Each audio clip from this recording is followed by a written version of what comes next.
प्रेम प्रेम हा विषय मुळातच सर्वांना प्रिय आहे, पण कधी आपण त्याचा विचार किंवा व्याख्या केली तर काही म्हणतात प्रेम म्हणजे जिव्हाळा, प्रेम म्हणजे मैत्री, प्रेम म्हणजे आपुलकी, प्रेम म्हणजे मनातील भावना. अशा विविध आणि सोप्या भाषेत आपल्या प्रेमाप्रमाणे सर्वांनी व्याख्या प्रेमाच्या केल्या आहेत.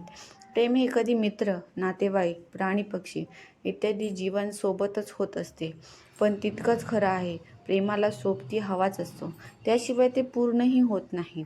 आपण विचार करूयात, जुन्या काळातलं आणि आजचं प्रेम. पूर्वी चलन नव्हतेच, पण आपलं रखडलेलं काम पडत असेल तर बलुते पद्धत होती.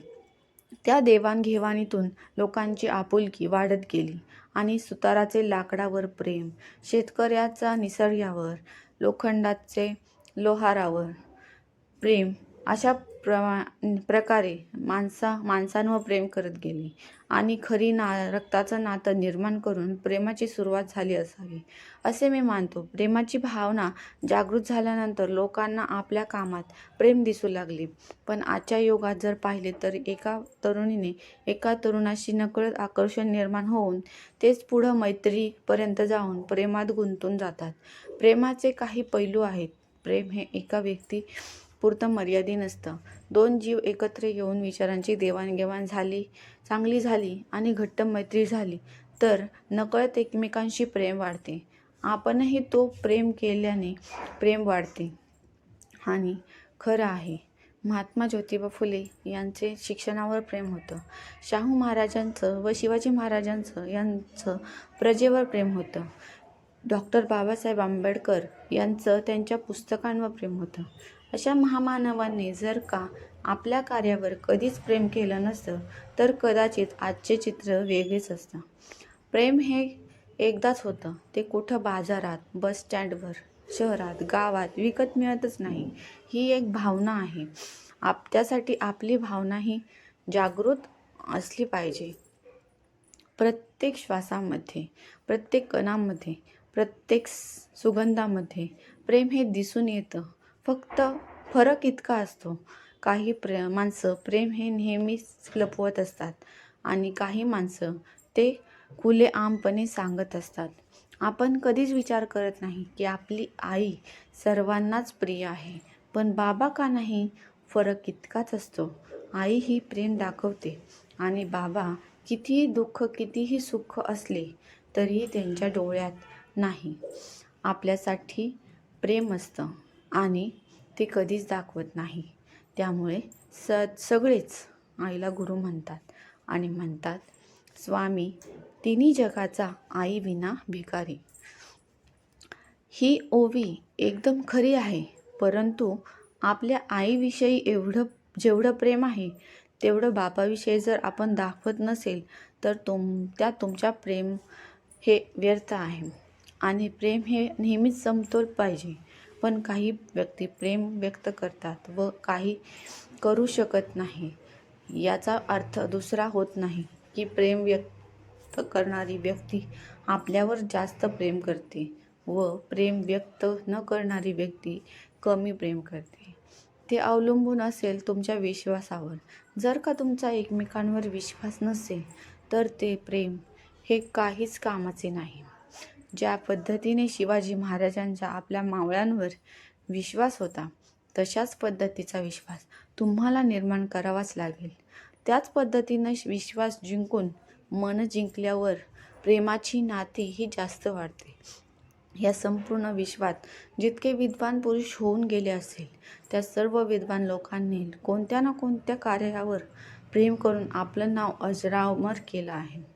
म्हणून प्रेम हे कधी गरिबी, श्रीमंती, वर्णभेद, जाती व्यवस्था अशा कोणत्याच गोष्टीला मानत नाही. ज्याचे मन स्वच्छ आहे तीच माणसं आपल्या दोघांचा समन्वय घालून प्रेमात अगदी स्वतःला ओढवून घेतात. प्रेमामुळेच नवीन ऊर्जा मिळवून त्यावर चालत नाही, काहीच हरकत नाही. प्रेमाची इतकी फार जादू आहे की मी लिहिलेला प्रत्येक शब्द आणि शब्द या ओळीमध्ये प्रेम या शब्दाचा वापर बहुतांश झालेला दिसतो. इतकी ताकद या प्रेमात आहे. आज बहुतांश प्रेम लोप पावत चाललेलं आहे. लोकांनी आपल्या कामाचा थोडा वेळ काढून सुद्धा 2 शब्द प्रेमाचे बोलण्यासाठी लोकांकडे थोडाही वेळ नाही. काम काम आणि फक्त काम असतं. पूर्ण जीवन हे घड्याळाच्या काट्यावर चालत असतं.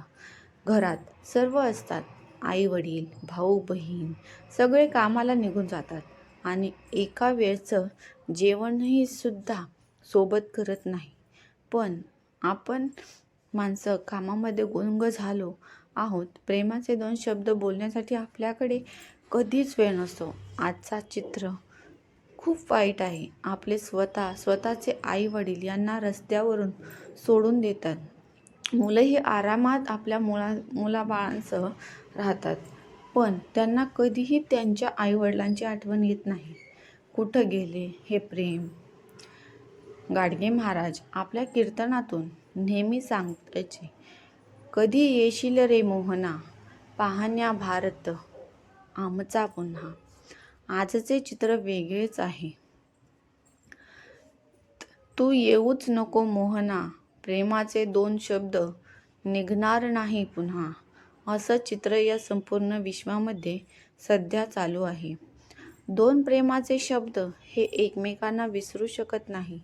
यामुळे कुठेतरी प्रेमाच्या बाहेर जाऊन वेगळं विश्व निर्माण करण्याचा आपण प्रयत्न आजच्या या कलियुगात आहे. कुठेतरी आजच्या या कलियुगात 2 शब्द प्रेमाचे असा उपक्रम सुरू करायची वेळ येणारच आहे. आज हल्ली माणसं स्वतःचाच स्वार्थ बघत असतात. त्यामुळे खरंच प्रेम हे धोक्यात आले आहे आणि प्रेम हे लुप्त पावत चाललेले आहे. असंच दिसत आहे. रखडलेलं हे प्रेम पुन्हा परत येऊ.